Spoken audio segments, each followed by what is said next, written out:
Hello, hello. Welcome back to the studio. Today we're doing another little drawing tutorial, a little beginner sketchbook prompt. This is number 8, odd angles. So we're just going to sketch a simple household object from an odd angle.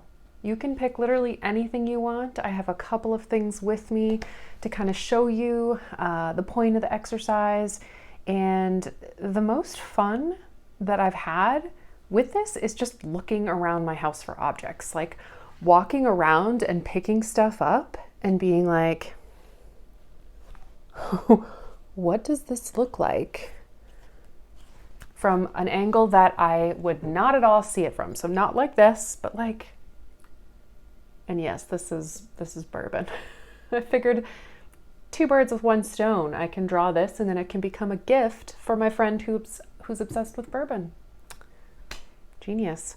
So anyway, yeah, have fun looking around your house and looking at things from an odd angle. I was walking around like looking up at the blender in the kitchen and all sorts of stuff. I was really having a Honey, I Shrunk the Kids moment where I felt like I was an ant looking at all these things, which is kind of cool. Yes, there might be an element of perspective involved today, but we're mainly just looking to enhance our observation skills, have a little fun, and work from what we find around us. It's really interesting when you force yourself to draw from life and the things around you, because you realize that so many simple, normal things can become really quite interesting. And hopefully this exercise sparks your creativity. All right, let's get started.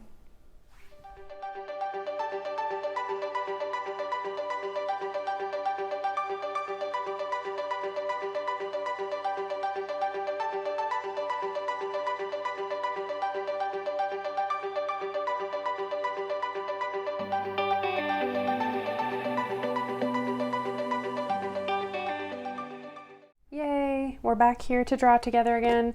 You'll need some erasers, maybe some pencils, maybe a sharpener, just simple drawing stuff today. And then of course, you'll also need a thing, normal household thing, something around you that you can draw. Some great suggestions are shoes or things in the kitchen, like a bottle opener or a can opener, regular utensils and things like this. Also, you can use like art supplies and just things around your studio that you think might look interesting. And what's neat is that you don't necessarily think something looks interesting until you get up close, start moving it around, and expanding your understanding of that thing from looking at it differently and observing differently. So I'm going to start with the shoe. It's a simple Birkenstock sandal. So I'm going to be looking at this sandal from right up close and a little bit from underneath, as if I'm about to be stepped on by this sandal. So I'll take a picture and post it right here for you to look at the angle that I'm going to be kind of observing it from. Normally, I start with the lighter of my pencils. So in this case, it would be the 2B. Keep in mind, I'm drawing a lot darker than I would if I were you. If I were you, I would start a lot lighter. I'm just going to draw dark so that you can actually see, so that the camera can actually pick it up. So with this one, we know what a sandal's supposed to look like, but the challenge is going to be, what are you actually looking at? Like, I'm drawing from life, so I can't use a photograph and grid it. If you're super stumped on this, like you're a beginner and this is really hard for your brain, that's a good alternative, is take a picture of your thing from the weird angle and then grid it so that you can, what I mean by that is print it out or on your device, make a grid over top of the picture, and then grid your page, and then simply you can focus on just drawing what's in each square as opposed to trying to draw the whole shape. So I've hit my first challenge here, and that will be, this is the side of the, I'm kind of being sloppy on purpose, just so you know. This is the side of the first strap, and then this is the top of the first strap. And I only really see a little bit here. And then I have to see the side of the sandal here. This is the cork part right here. And this is the like rubber bottom. And I can see the whole edge of that until it gets to about here, where then I just see the bottom.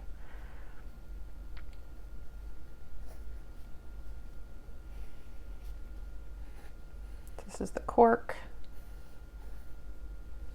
And kind of just gets cut off right there.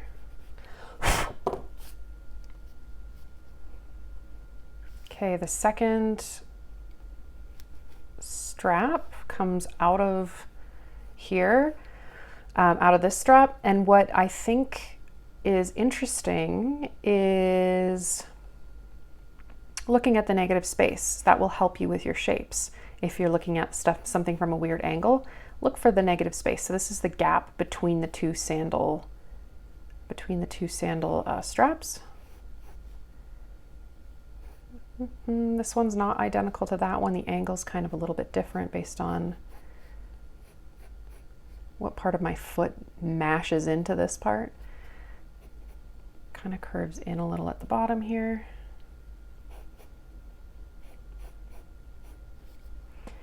And the cork, this is the cork, it keeps getting larger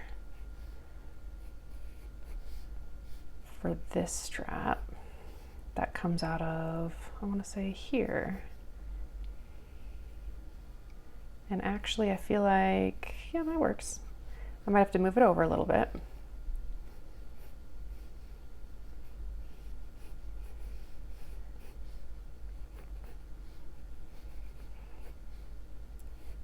So I tried to do a gesture first, but then as I got going, I just trusted that my observation would change as I went, and I would just have to adapt. I mean, I have this huge sketchbook, so it's okay if it doesn't, if it kind of stretches and gets larger than I was anticipating.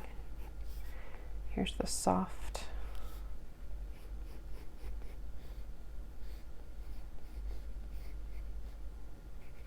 Inside. One of the problems, one of the issues I'm having is that I'm holding the sandal and I keep like tilting it. So I'm kind of changing the angle on myself. Oops, that's okay. And there's the end of the sandal already. And the side.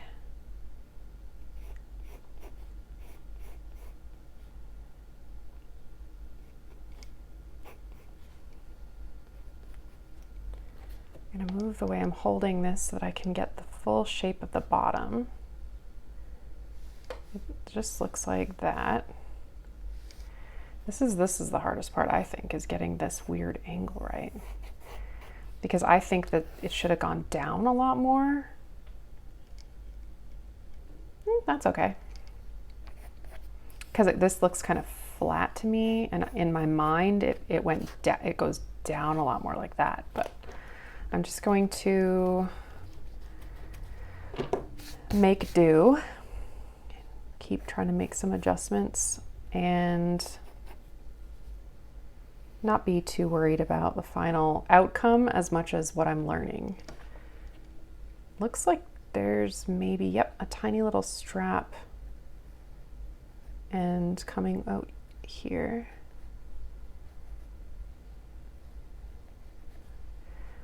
And then they have the weirdest Birkenstock pattern. You know it well. It's like a, I don't even know what shape this is.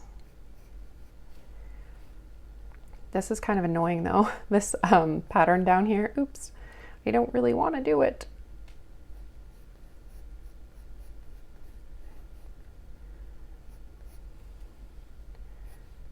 So it looks like it's almost kind of checkery. That makes sense.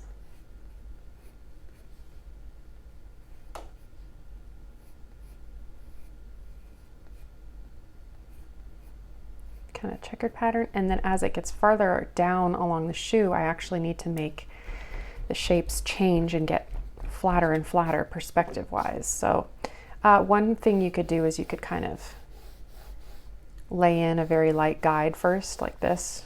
Okay, my checker pattern is gonna look like, I don't know how much that will help, but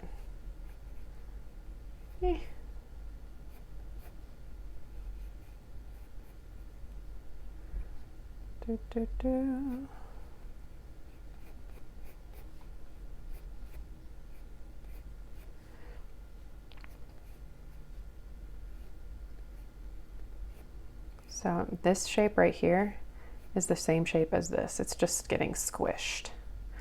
It's getting squished. I'm sorry if you can't see around my big old hand here.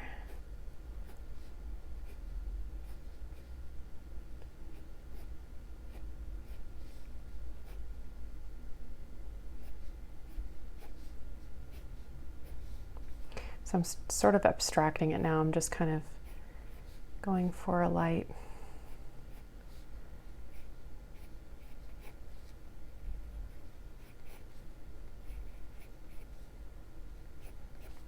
I'm going this way, then this way, this way, this way. So I'm just sort of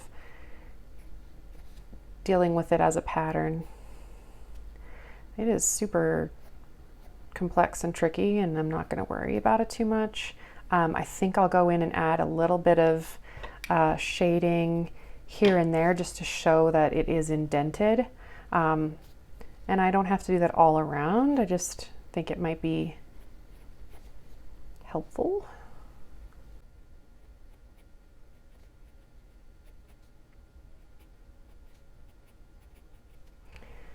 So something that will help this look good is adding some lighting to it, some actual shading, and maybe even some texture. So I'm going to start with the rubber bottom and just kind of setting it apart from the other pieces of the sandal just by value, just by making it a little darker. And I'm not even worried too much about how smooth this texture is. Sometimes I shade by smoothing a little bit, but I have had teachers who made us learn pencil control and didn't allow us to like smudge in order to shade. We had to really just, use our different pencils, use different pressure and things like that. So there's different methods of shading that different teachers will impose upon you. This is the cork, and so I'm not actually going to draw tiny little bits, but I think that we should somehow allude to its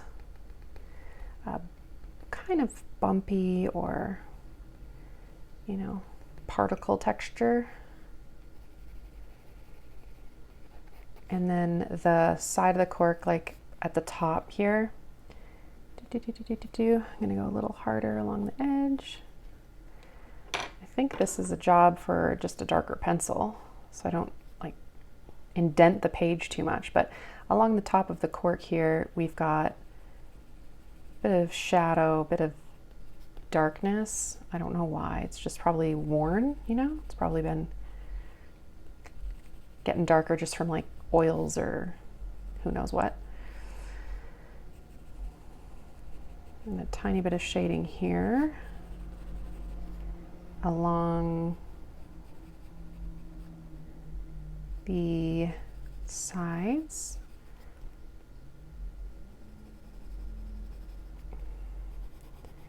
And then I'm going to enhance the little line between the cork and the rubber.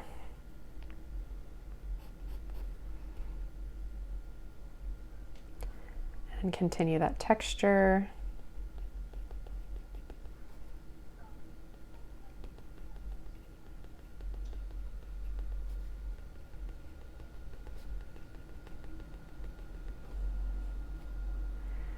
And then the label Birkenstock is right here. And I'm not concerned with it being legible. I just want to kind of make it look like the imprinted rectangular label. And then I'm going to shade the top of the straps. And I'm paying attention to the shine. There's sort of like a glimmer.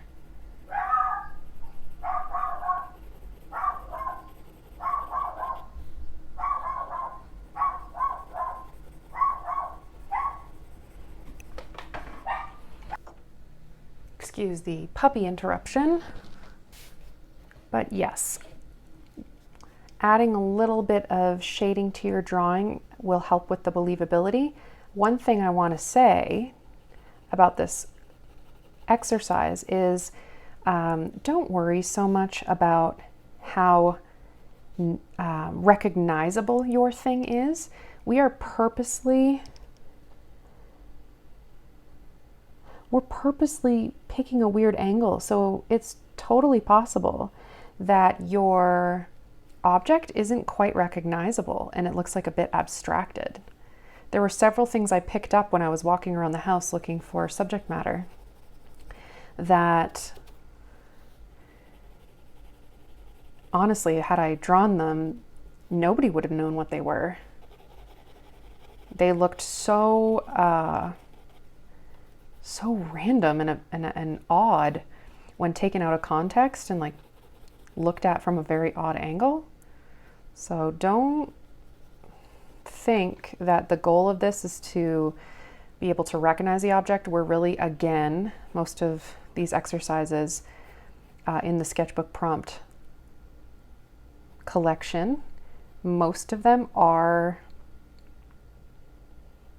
to help us learn to see and observe better and become better drawers, and to think about different drawing practices and help us develop an artistic practice, keep returning over and over again to our sketchbooks. But it's not always to create like a recognizable or beautiful finished product.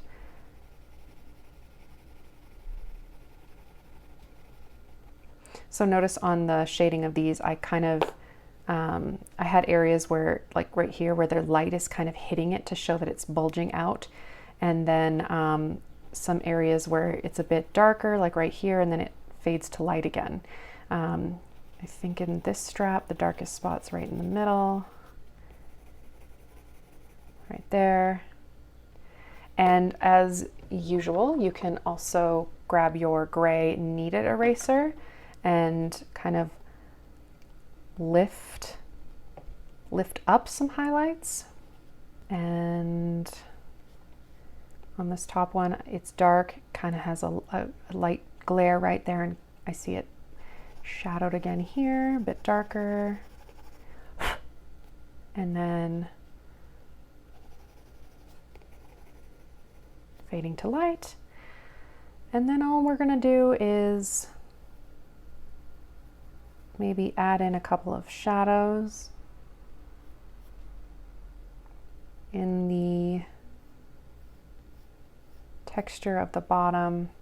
But again, I don't really think I'm gonna go into too much fussing with this. You might, in your whatever subject matter you chose to do, there might be an aspect of it where you're like, nuh-uh, this is not gonna be fun. I mean, to the extent where you're learning, if you really feel like the challenge, go for it. But sometimes I'm like, I don't really, this is just fiddly to me. I don't really know if I'm learning. I like taking on a challenge, seeing, hey, what way should I approach this maybe? And then once I solve that, I don't know if I really need to keep going through the whole bottom of the shoe. Do you know what I'm saying? Like, I think that looks pretty good. There are certain indentions down here that aren't showing up like wide shaded marks. They're kind of just little slits just because of the perspective.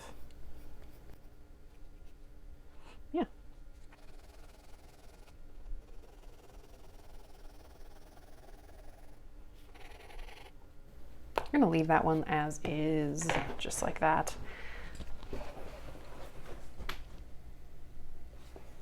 It's weird, right? It's totally weird. Let me just shadow this here, shade this. But